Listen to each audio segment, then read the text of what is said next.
to have like a nice one. Sorry, I And forgot to hit record. that's okay. So what we were doing was we're talking about how in the name of socialization, because the way we've all kind of known it growing up and whatnot, and what the internet tells us is that in the name of socialization, to get a confident dog, you're supposed to go meet every single dog in person. You know, that's how we build a confident dog. But there's that backfires because we get dogs who then get frustrated when they can't go say hello to other people and other dogs. And I was saying how it starts even before they go up to say hello. Like maybe they'll jump up and say hello and get patted. That's reinforcing. Or they get to go up to another dog and they jump and maybe they play and have a little fun game of bitey face and all of that.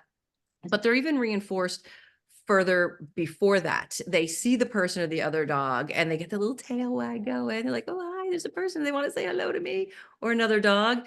And then there's like eye contact made and attention made. And now the dog's like, they want to play with me. And they start getting excited and reinforced well before even going over to say hello. So we end up with dogs who sometimes get really frustrated by that. And then the flip side to that is sometimes they not only get, some dogs don't just get frustrated because they can't go say hello to other dogs. And then we get that reactivity with the barking and lunging out of frustration. We get dogs sometimes who become reactive because they had bad experiences, because they were too overwhelmed by meeting too many people, or they had an overwhelming experience.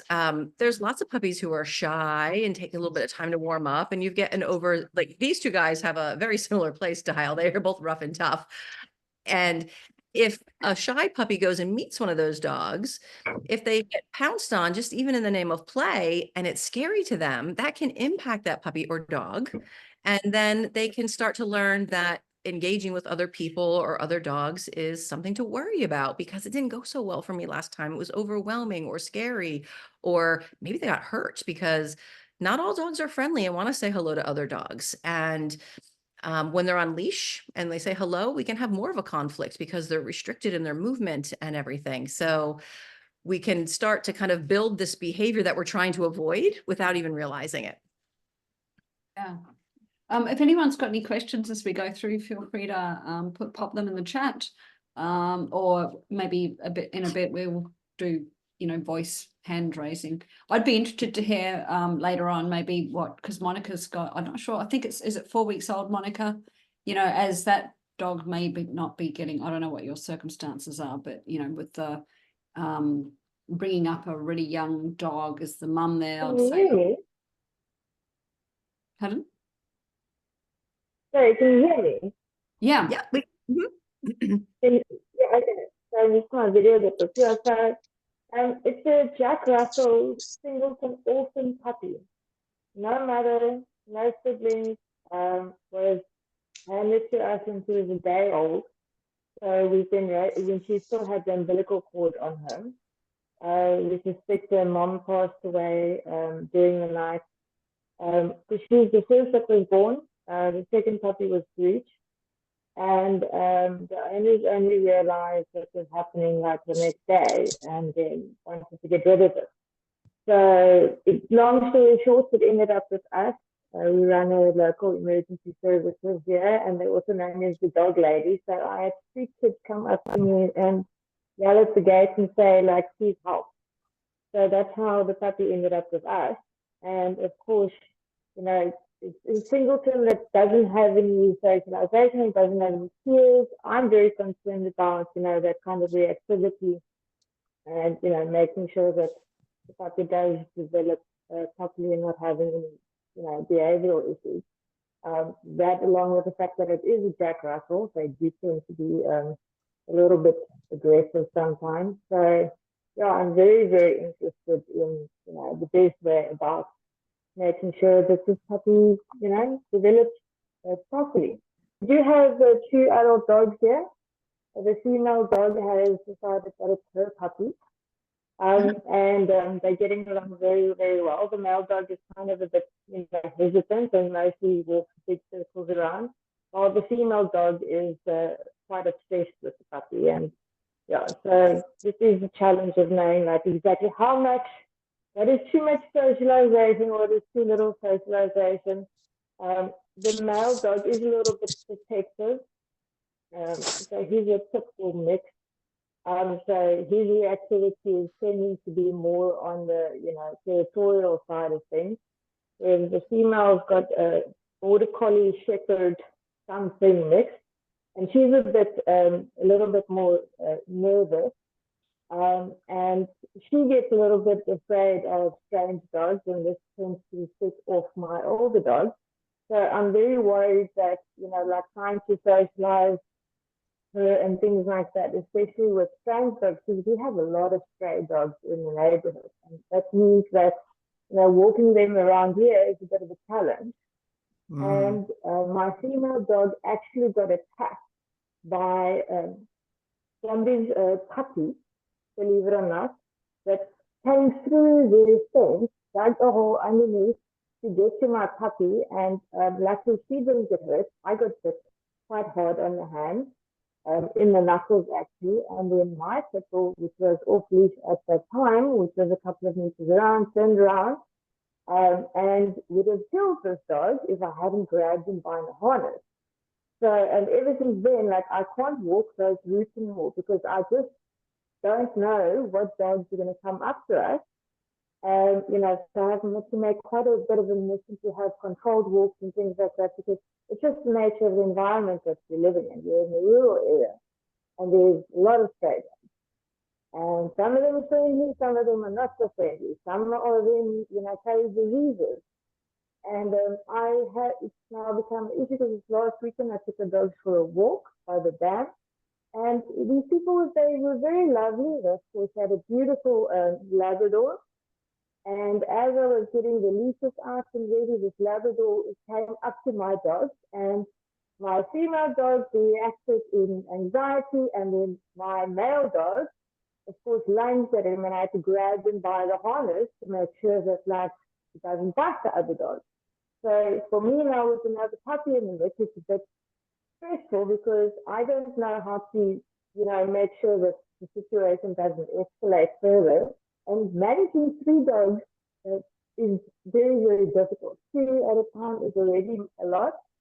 And yeah, I'm just going to make sure that, like, I don't have a dog that's overreacting, or, I don't want to have like a attack situation where my dog's all of a sudden, like, group up and attack another dog or something like that. And I also, of course, don't want to get other people's dogs hurt. Yeah. So, I'm very, very curious about the subject specifically. Yeah. And that's tricky when you have a place where there's a lot of loose dogs, because there's so much that's out of your control at that point. And you can try to, very carefully craft and orchestrate your walk and everything, but sometimes you get bamboozled. One of my dogs, who's no longer with us anymore, that's her back there. She was always dog friendly, never had any issues with dogs. And one day she was attacked by an off-leash dog. She got injured pretty badly. They ripped off, the dog ripped off part of her ear. Like, she was missing a third of her ear. And after that, she became reactive. She didn't like dogs so much after that, because everything she knew that had been safe had been kind of ripped out from under her. And we had to work really hard at modifying her reactivity, so she didn't find other dogs scary anymore. But sometimes it could just take one setting event for that to happen. And it does make it a little bit harder when you have those loose dogs that are out and about.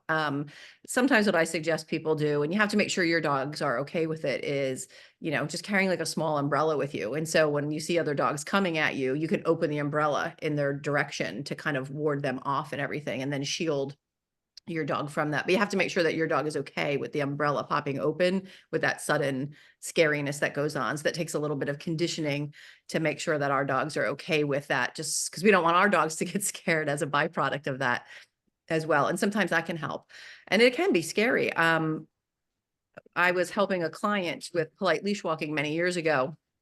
And I took her dogs out to do some day training, and everything was going great. All of a sudden, this rogue dog came out and about, and I don't know what was wrong with the dog. The dog had like goopy eyes, and this dog was definitely trying to go after me or the dog. I don't know which, but the dog was trying to go after us. And it's really scary in that moment, because when you're out on a walk, you're kind of vulnerable. Like, what do you do? And I was really glad it was garbage day in that town because I was literally using the garbage cans that were still out on the sidewalk that had been collected.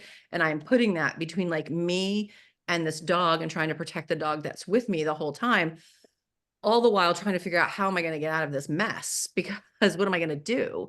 And this dog was very intent on trying to get towards us. And I, of course, as a trainer, had lots of treats with me while I was out day training. And so I took some treats and I threw them, and the dog was really invested in all my high value goodies. High value, got to have your high value treats. And so I was like, okay, even in the presence of what's happening here, this dog is really interested in my super yummy food.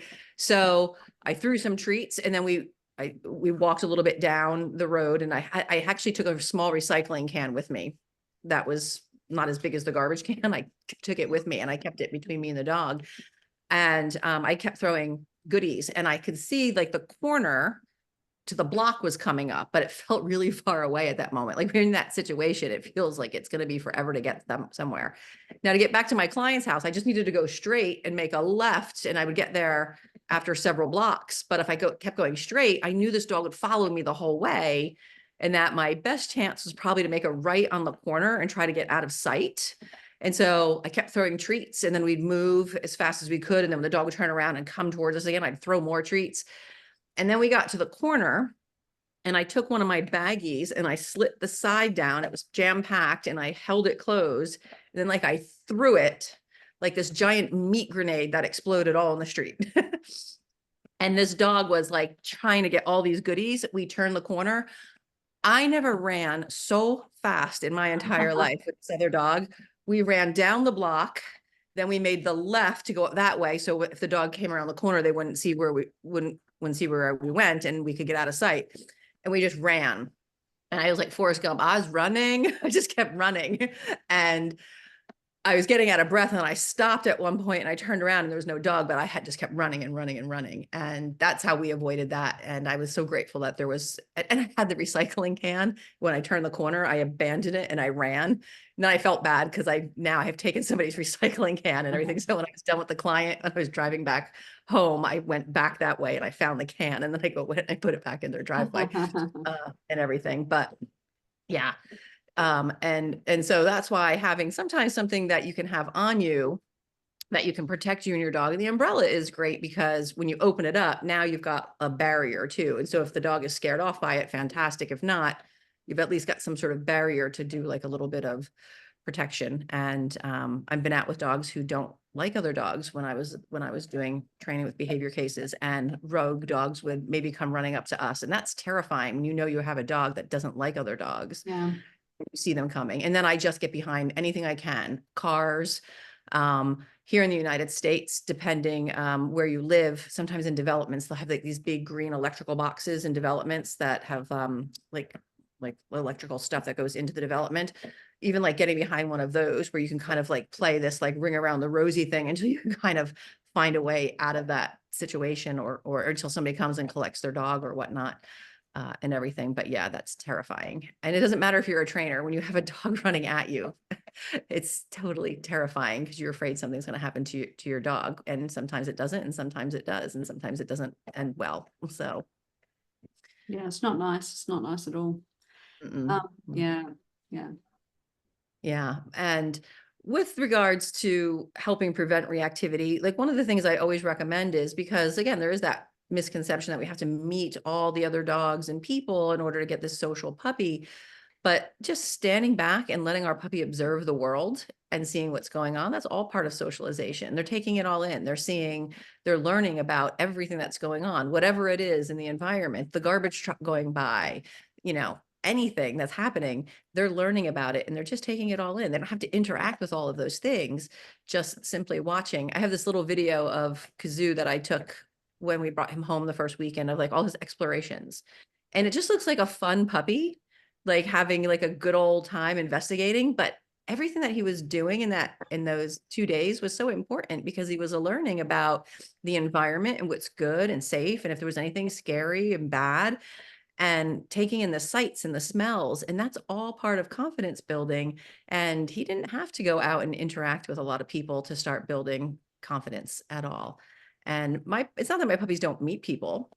or other dogs, we do. I just carefully select who they're meeting and when they're doing it. And so if we're working on training and somebody's like, can I pet your puppy? Sometimes I'm the mean person and I'm like, I'm sorry, we're in training. And sometimes I'll say, you know what? Sure, I'm going to let my puppy say hello to this person. And I usually do some things to kind of make it hopefully a good learning experience and everything. But that doesn't always go well either when you're out and about with the public who says, oh, cute puppy, can I pet them? But you do your best that you can. And you just make sure your puppy has a good experience. If it seems like it's getting overwhelming, then we just say, oh, we got to go. Thanks so much for saying hi. And then we just move on. Yeah. So I guess having a decent understanding of what puppy or dog, it doesn't really matter, is expressing in their body language helps us determine whether that dog is feeling overwhelmed or not. Yeah. When Toast was a puppy, we went to Lowe's, and I can't remember if I told the story during our interview or not. I tell it every now and again, and I can't remember who I told it to and who I didn't. Yeah. But when she was a puppy, we went to Lowe's home improvement store. And I actually don't even know if we were buying anything. I tend to go there for part of socialization because there's always a lot going on, and it's a great place to go and observe. And there was somebody came, and I kind of sort of knew this person. I didn't really know them well, but I knew them, and I knew they had boxers. And he said, can my dog say hello? And I thought, okay, I know this person to some degree. I think this will be a safe interaction. And they went to say hello. Not that it was terrible or anything, but the boxer was too exuberant. They couldn't get their boxer's attention back to them. And the boxer just wanted to like pounce on Toast when she was younger. And Toast was trying to interact, and I saw that she was trying to interact, but then I saw that it was getting to be too much for her. And then she was kind of disengaging, like, I don't want to play anymore. Like, how sometimes when you're with somebody like, well, you're just being a jerk. I don't want to do this anymore. And so I said, okay, great. Thanks, whatever I said. And then we got out of Dodge and everything. And I just saw that it was getting too much for her, and hoping that she gets over that, or hoping they work it out, isn't going to work for us, or any puppy or any dog, because if it's too overwhelming, they're still learning in that moment. They're learning if it's good and safe or scary and bad. If it's too overwhelming, they're sticking that in the that's not so cool compartment in their brain. And then that can carry over. And the more these kinds of experiences they have, then we get some challenges and everything. So I'm never afraid to say, no, I'm sorry. Sometimes people might be like disappointed, and they kind of look at you like, well, you're mean. You're mean. I wanted to do was pet your puppy or your dog. And I don't feel bad about that. I mean, they're not coming over for Thanksgiving dinner, and I don't know. It's not like there's going to be friction at the holiday table or anything. I just say no, because I try to do what's in the best interest of my puppy in that moment. And worrying so much about the stranger's feelings, like, no, I'm not going to be rude to you, but I just do things like, I'm sorry, we're in training right now. Or, oh, I wish we could, I gotta go, we've got to get going, or That's a good whatever. one. Yeah. Yeah. And because sometimes people don't care if you say you're in training. They're like, oh, and then they come over and they want to offer advice. I'm like, no, I'm good. Thanks. I got it. And so I don't worry about offending them, because if I worry about offending them, then I might be putting my puppy in harm's way. And so I'm always on the lookout to make sure that my puppy or my dog, because even Toe, she's going to be 5. If we go somewhere and people want to say hello, if I say it's an okay interaction and we can do that, great. But if it's getting too overwhelming for whatever reason, like, kids don't mean harm, but they can scare our dogs very easily when they get overly excited, or if they accidentally grab a tail, or just get too frightening and being overwhelming and whatnot. Toast has been around a bunch of kids. She's been around children, so she loves kids. And when she sees kids, she's always like, oh my gosh, like, there's children. Can we go say hello? Sometimes we can say hello, sometimes we don't. So So you mentioned a couple of times that you pick and choose the people and the dogs that your dog socialize with. So how important is it to have or know somebody or access somebody with a safe dog? And that could be a friend, family member, but I guess it could also be a trainer that. yeah. And so you always want to make sure that you've got dogs who are dog appropriate and really good with other dogs, because not all dogs are want to say hello. You know, at a certain point when our dogs, you know, finish adolescence and everything, they become a little bit more dog selective, just like us. When we're little and we're in kindergarten, we're like friends with everybody. Everybody's our friend. We all play together on the playground. You have a birthday party, the whole class is invited. And then as you start getting older, you don't invite everybody. Like maybe the boys only invite the boys to the party and the girls invite the girls to the party. And then as you get older, you start to whittle down your circle of friends. So even as we get older, we're not friends with everybody. And so our dogs are really no different. They become more dog selective, and most dogs are dog selective. You know, everybody wants to strive to have like that, like what people like to call the bomb-proof dog, like the dog who wants to greet everybody. And sometimes there are dogs out there like that, you know, they're just like, hey, you know, whatever, it's all cool, I'm great. They're just this like, you know, going through life like all's good. But most dogs aren't like that. They're selective and everything. And so there's nothing wrong with that. And there's nothing wrong with anybody's dog who is dog selective. They don't have to love everybody. If we think about it, that is a lot of pressure to put on a living being to be okay with every person and every dog in all these different circumstances. We're not okay with every person in every circumstance in our life and everything. So I always try to find, whether it's family, friends, or what have you. And sometimes, like, I am not a fan of the dog park, but when my clients are sometimes looking for other people that they can maybe have some good interactions with their puppies or their dogs, I will suggest going to the dog park early in the morning, because you'll find other people who are trying to go there for the same reason, to get their dog to play before everyone else comes, and then the chaos happens. And so then you can sometimes see if you got a little match.com or a little love connection going on between, you know, a couple of dogs and everything. And then those smaller controlled play groups are great. And then you guys can meet at the park early and play. Or if you've got fenced in yards, you can go to each other's houses and play. When Kazoo was a puppy, one of my friends, she fosters. And so she would come over with her fosters, and it was great for the fosters and it was great for Kazoo. And then she'd bring her own dogs over, and because they were very stable dogs, and they would all play, have good interactions. And so those were all safe interactions. And it doesn't matter if it's a puppy or not. We all want to have those good, safe interactions. Yeah. Monica asks, so the concept of desensitization of puppies before 6 weeks, from Ian Dunbar. I'm not familiar with that, but I imagine you might. Yeah, and I'm sure I've read it at some point, but I really can't remember specifically what it is. Although I'm gonna have to now look it up later on, because I am curious, because I don't remember. I know Yeah, I've because read. before 6 weeks, I mean, I mean, a good breeder is doing things with their Yeah. puppy, aren't they? You know, hopefully. And yeah, like puppy culture does lots of stuff, and I don't know everything at the specific stages that puppy culture does. They have a whole program that they do, but even at 6 weeks, doing things at home where you, if you put something together where, if you Google it, you'll find like a puppy, like oh God, I just drew a blank on the name of it. Basically it's like PVC pipe made into a frame, and then you can hang things off of it, whether some things are clanky, like metal, serving spoons, and then you might have some foam pieces hanging down. It's like a sensory thing, and the puppies can play in and around it and go through it. But you can even put things in with your puppy that, um, you know, your puppy's in the room, and you could put something down like a small board, and then they walk over that, and that's a different texture and substrate, and then it might be off the ground a little bit. You can even put something under it, not so it's super wobbly that they'll fall over, but you can make it so it does wobble a little bit when they walk over it. So doing those kinds of things can really help your puppy as well at that stage, at that age, because they are learning all the time.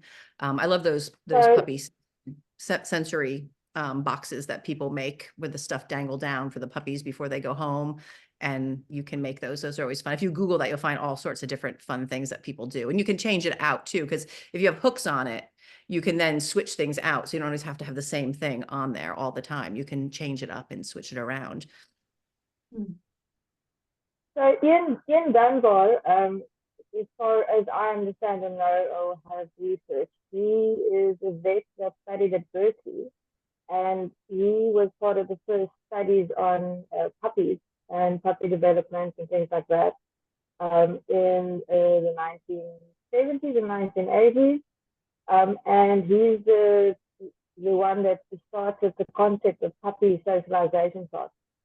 So, and then went from the UK, brought it to America and things like that. So, I've done a couple of like training kind of courses and things like that. But obviously, I want to learn from everybody and anybody because the more Yeah. different opinions and things you Yeah. get. And So the way that he explains it is that by the age of 6 weeks, their sensory profile is developing, but they haven't really developed clear reactivity yet, which means you can introduce them to environmental stimuli that then don't have a negative reaction like noises and sounds, and the whole concept of raising puppies, litter puppies inside the house, and for example, not in a kennel outside, which means that they get used to the environmental noises and smells of people and all of that stuff. So, you know, and that's why apparently you shouldn't get a puppy from breeders who don't raise the dogs inside the house around people, because if they don't get introduced to those sensory inputs before a certain stage, then they don't, it's not part of their normal, and then they might have a difficulty socializing, interacting with people. And also the idea of socializing with puppies in safe environments, obviously with good reactions, to develop bite inhibition. So they've learned from peer play and things like that, how to control the bite. Interestingly enough, though, my Jack Russell puppy, who's now obviously developed her teeth, she's got very good bite inhibition, and she's actually very gentle, even though she does like to grab onto a blanket and my clothes and, like, you know, tug on it quite hectically, like a terrier would shake. Yeah, so I'm very curious. I don't know if it's outdated. What are other people's inputs or thoughts about it? You know, what is the modern kind of standard of looking at these? Because, you know, obviously he was, as I understand it, the first to actually develop the concept of, you know, public classes and things like that. So I'm curious to see what other people think about it. yeah, and the puppy socialization classes have really developed since back then too. There used to be Yeah. something that, and unfortunately, some people still do it, something called pass the puppy, where in order to Yes, get he's your, the one that started that. 100 yeah, people before they are what, like 8 weeks old or something like that, have puppy parties and like have 50 strangers come and desensitize. So that's because that's the whole concept, like desensitizing the puppies. yeah, and that's kind of been kind of thrown out the window a little bit, because what we've learned since like a long time ago when we first started developing puppy socialization classes is that can actually have a negative effect, because you have your puppy and then you're with your puppy, and then it's like, okay, ring the bell, chime the tune, whatever it is. Now you pass the puppy, and everybody passes the puppy to the next person. Now the concept is that's going to help your puppy learn about new people. But if we think about how we do that, the puppy has no relationship with that person. They have no freedom, because now you're passing the puppy. So the puppy's on somebody's lap that they don't know, or they're being held here. And then you've got the, oh, so cute. I mean, who doesn't do that? I mean, I tend to do that too when I see a puppy. Oh, so cute. But the puppy is here and they're kind of stuck with this person. And that could be really scary and overwhelming. And then we just keep passing them around to more and more strangers. Now, some puppies might not care about that. We might have a puppy who is just super genetically sound, doesn't really care, can blow things off a little bit easier, and they might be okay. But we've found out that that was actually harmful to more puppies. And there are still some people doing that in classes. And so I always tell like anybody, if you're looking for a puppy class, if they do pass the puppy, that is not the class you want to go to, because I don't know what else they're doing in there, but they obviously are using some very outdated things. Now, there's a different way that you can play that game. I guess we'll call it a game. If I was to put a puppy socialization class together, I wouldn't do pass the puppy, but I would let each puppy on leash take time to roam around the room and investigate the people at their own free will and not force them. And if they didn't want to go over to the tall man with the hat, they don't have to go over to the tall man with the hat. I'm not going to force them to get used to the tall man with the hat by engaging with them. and everything. And same token with the dogs. If we are going to do some kind of concept with that, we want to make sure that we're teaching everybody body language and what to look for when the puppies might be interacting together. And so maybe these two aren't a good match, but it would be very educational and not just for the sake of passing the puppy around to make sure that the puppy gets used to people, because that can definitely backfire. So that's been definitely taken out of a lot of curriculums from trainers, which is fantastic, but I still see it every now and again where you hear about pass the puppy, which is usually from somebody who's using very outdated methods, hasn't kept up on studies and everything. I tried earlier. Go outside with Tiger. If people, oh, my dog's barking. I don't know if you can hear them. Can you hear them?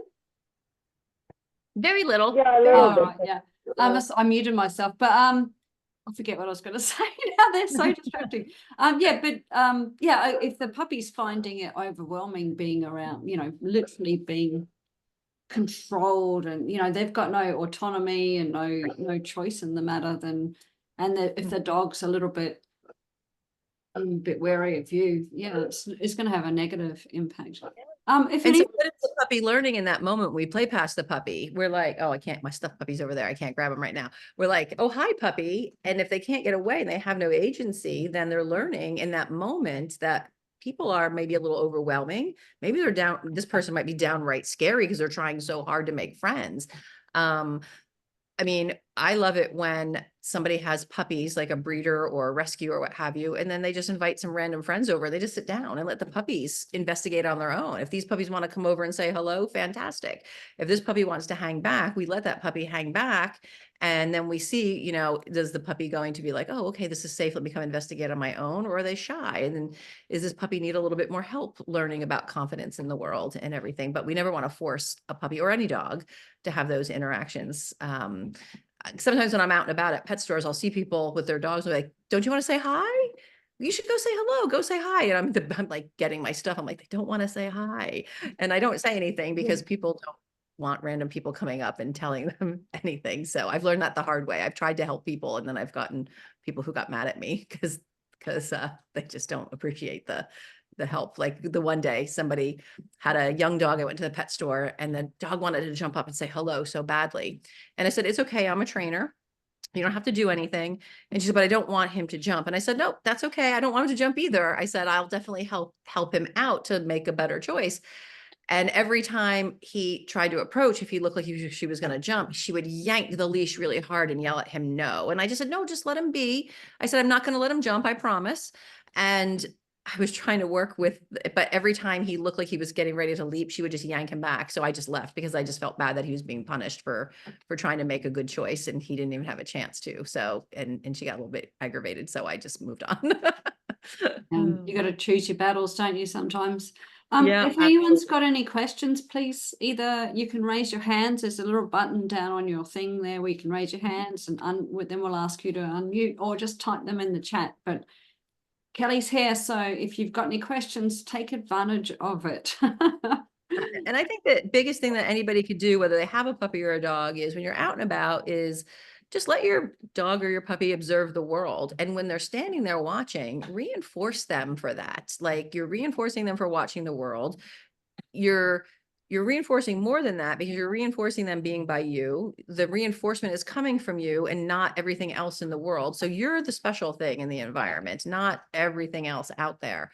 And so I just love going out and letting my puppy observe stuff. And then when they watch stuff, I'll sometimes say good boy, but then I'll reinforce that, because I'm reinforcing being, it's called my hula hoop zone over here. And they're in my hula hoop zone, and they're not trying to pull left and right and back and forward and everything. And so they want to be by me. So we just play a lot of that game as we're growing up and everything. And it doesn't matter if I adopted a dog tomorrow that was 2.5 and didn't have any leash manners or any kind of skills whatsoever, I would still do it the same way. Yeah. Jane has asked, she's in New York. She says, are you in New Jay? What's New Jay? Is that New Jersey? New Jersey. Yeah. New Jersey. Yes. I am in New Jersey. Yes. Right. Is New York near New Jersey?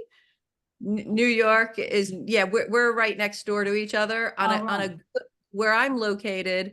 I'm out in the country, but where I am located, if you drive a little bit fast, you can get to New York in about 48 minutes. that is on a Sunday with zero traffic. If you try to get to New York on a Monday morning, it will take you more than 2 hours. Oh, wow. Josie's asked, in regards to the not jumping due to excitement, how would you approach that? What was the question? I'm sorry. So to add to the not jumping, she says, not to add to the not jumping of excitement, how do you do that? So she's asking how you would approach the dog that's yeah. And so that's tricky, because when a dog sees another dog or a person and then they kind of make that eye contact, there's instant like excitement and everything.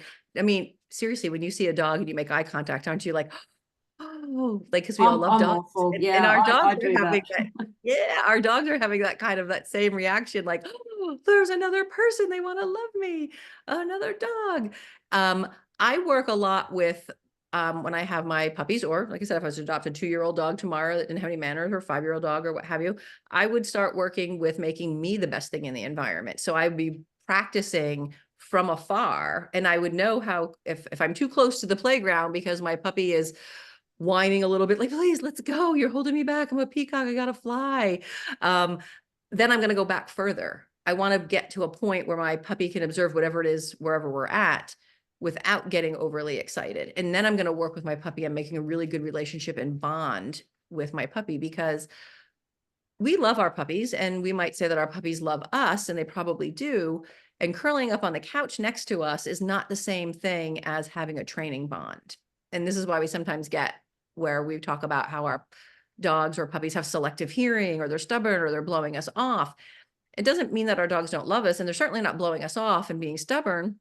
They just don't know how to do what we're asking them to do in that concept, in that context. And so loving our dogs and our dogs loving us and curling on the couch and sleeping with us is very different than a loving training bond. And so we've got to develop that connection first before we can expect our puppies to be able to not lose their minds in the presence of other people. So I work a lot on making me the awesome thing in the environment, watching the stuff going by. And that's why I also then choose who we're going to say hello to.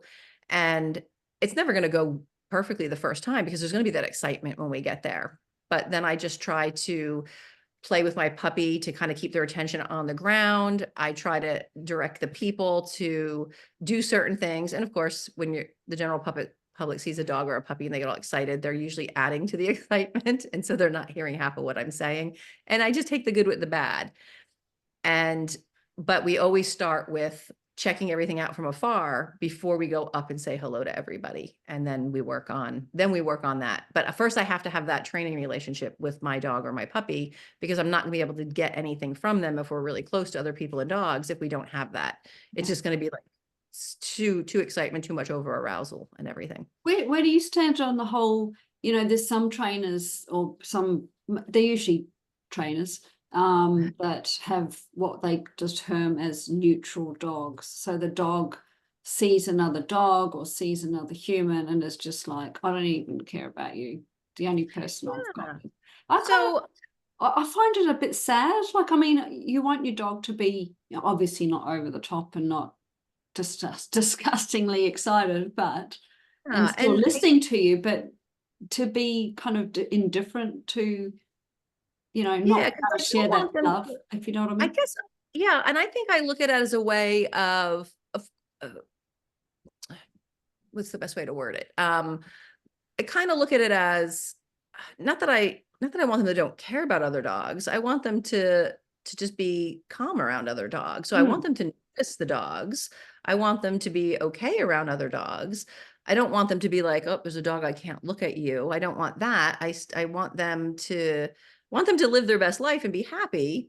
And so that's why I work a lot on just kind of watching the world go by and rewarding for that calm behavior, so they can see the kid going down the slide and be like, hey, there's a kid going down the slide.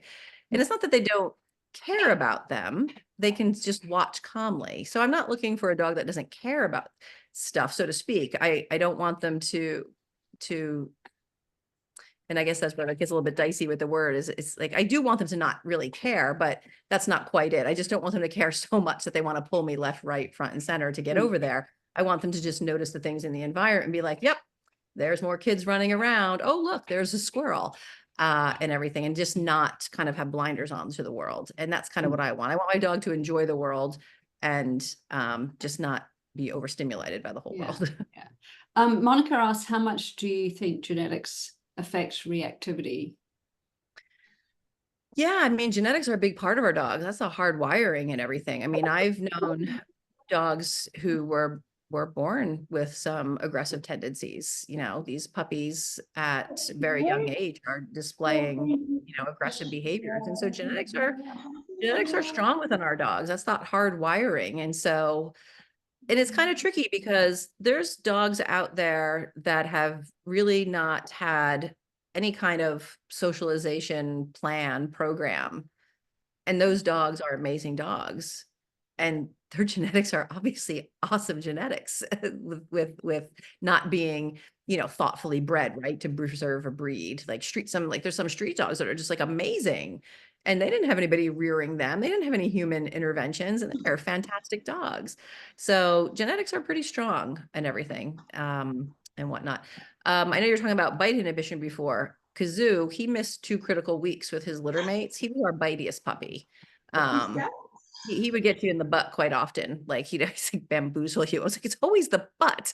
And he was our bitiest puppy ever. And it took us a little bit to work with him on, you know, didn't need to be so bitey with everything. As soon as he would get very excited, he would get really bitey. His arousal level, he would just go right to like that bitiness. He was very bitey. And it just took some time. And of course, as he got a little bit older and he learned more skills and he was living here, I don't know how much we worked on specific training, as it just kind of, some of it melted away too, because I'm not going to play with you when you're that rough. Like it's just not going to happen because it's not fun for me, right? I don't need to be bloody from my puppy. So, you know, he definitely learned a lot, but he also with maturity has gotten a lot better as well too. So I think kind of combo of that. Jane says she would like to do a consult with you. Do you do them?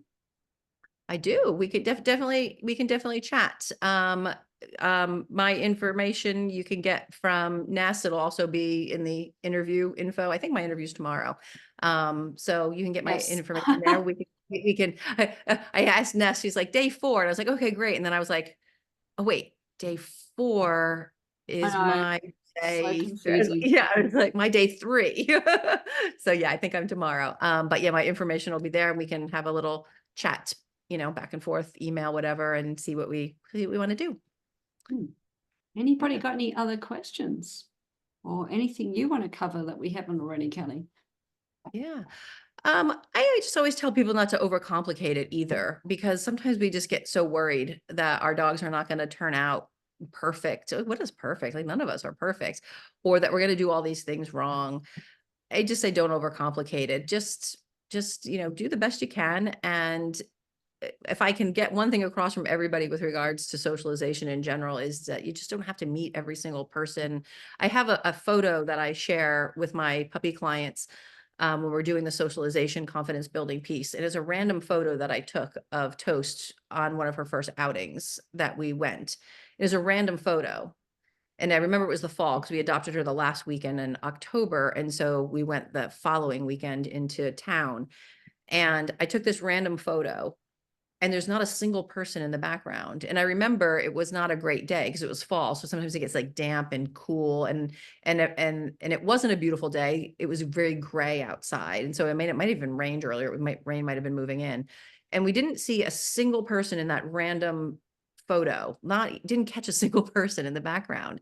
And sometimes that was a socialization outing for us. And so I could have went home and said, well, that was a bust. There really wasn't a lot of people out in town. And so that was not a great socialization outing. That was a fantastic socialization confidence boosting outing for her, because we didn't have all the outside interferences and she got to investigate the town and hear the sights and walk on pavement and walk on cement. And then, you know, where the curbs go up, sometimes there's like a grate there for like the handicapped wheelchairs and stuff like that. Like she got to walk over that stuff. Some of the town we were in had some stores where they had a couple of steps that you walked up. She got to walk up those steps. She got to see her reflection.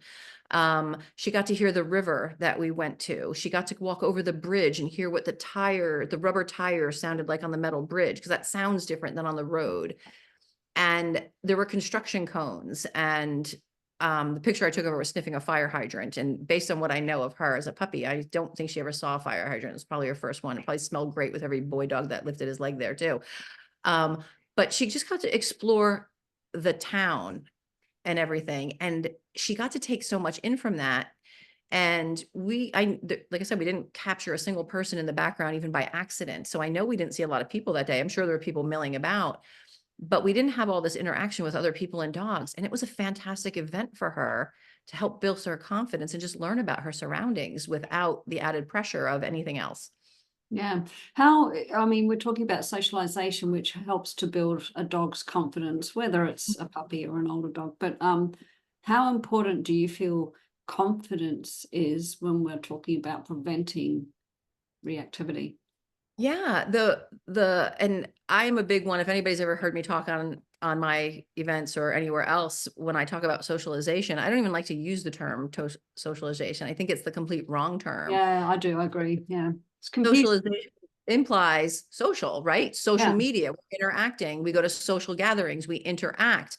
And if we look up the definitions for socialization, it's talking about, the expectations that people have on manners and all of these other things. And wow, that is a lot to put on a puppy or a dog. But if we think about confidence building, and that's really what I think everybody's goal and aim is when we have a puppy or a dog, is we want them to be confident, and that's why we want to socialize them. But they kind of clash, because socialization, we're automatically programmed because of what the word means without us even thinking about it, is interaction, socialization, but that can backfire. But if we think about boosting our dog's confidence, that's different. And that's what we're all aiming for, is when we have a well socialized puppy, we will have a confident dog. But we have to build their confidence by introducing them to things at their own pace, so they're not overwhelmed or frightened by it, and take it a little at a time. We don't want to force them to meet their fears. That's going to have the exact opposite, because a lot of the things that we do in the name of socialization can actually backfire on us. But if we think about boosting our puppy's confidence, like when Kazoo was a puppy, I love going to parks with playground equipment with my puppies, because especially when you have like the small equipment for like the little kids, it's just fantastic because it's nice puppy size. My goal when I go there is not to get him to go on all of the equipment so he could be confident and feel good and have all these experiences. My goal when I take him to the park was for him to explore things at his own pace. And if he didn't want to go up the steps, so there's this one slide for the little kids, if you want to call it a slide. Like there's 2 steps that go up. They're barely steps. They're just these wide planks, and they go up for like small kids. And then the slide is like this little, it's like a small little incline. It's not a slide at all. And if he wants to walk up those steps, he can. And when I took him there, he walked up and he looked down the slide. And again, it's just like almost like a little ramp. It wasn't really even a slide. He just like kind of looked down it, and he didn't want to go down it. I didn't need him to go down it, because if I forced him down it, is that going to build his confidence, or is it maybe going to shake his confidence? And so he just interacted. And then at one point he wanted to come down it. And so he did. And he came and he slid down it, and then he got down there, and I lavished him with like, oh my gosh, you're so brave, what a big boy. And I gave him lots of treats. And then he wanted to go back up. And then he was so funny. After he went down it a couple times, at first he didn't want anything to do with it. But when he felt good enough and he was able to do it on his own, he would go down it, and he would then run around and he'd go up the steps, and he'd kind of come down it again. I actually had to switch him out of his 30-foot long line, because we were just getting like tangled, like going. I had to put his regular leash on so that he can drag it so he can go run around it. And he wanted to do that. Now, if I forced him down that, I'm not helping his confidence. I'm basically throwing him in the deep end. But he got to do it all on his own. And when he took that step down and he slid down it, and again, it wasn't a big slide, that would have been scarier. I would never put him in that position. This was more like just a little ramp type thing. And of course there's no traction because it's a slide. And so he sees he's coming down, and then he got down, and I just made this big deal about it. And he was like, oh yeah, that might've been a little bit weird, but that was cool too. And we just had a ton of fun. And then he kept wanting to do it on his own. I just didn't force him to it. If he wants to go up some steps to things or check other things out, he wants to put his paws up on stuff, then he gets to do that. I don't force him to. And then the next time we go back to the park, he might feel different about some of these things. I just let him keep exploring at his own pace. And that's with everything. Like if I go to a river, when Toast was a puppy and we went to the river, I was hoping she'd go in the water, but I couldn't let my excitement make her go in the water. Because then if I literally throw her in the deep end, she's never going to want to go in the water. So we went, we had all these toys, we played near the river, and I selected a spot that had a nice flat spot. So she didn't have to go down an embankment or anything. And we just played. And she didn't actually go over to the river at all. She maybe kind of walked and looked at it and checked it out, but then she'd come back. Like she had no interest in checking it out any further. She was telling me I'm not ready. So we just played. And if I threw a toy and it fell and it kind of tumbled towards the river, she would go as far as she felt confident to getting that toy. And then I'd go get the toy and then we'd play back over here again.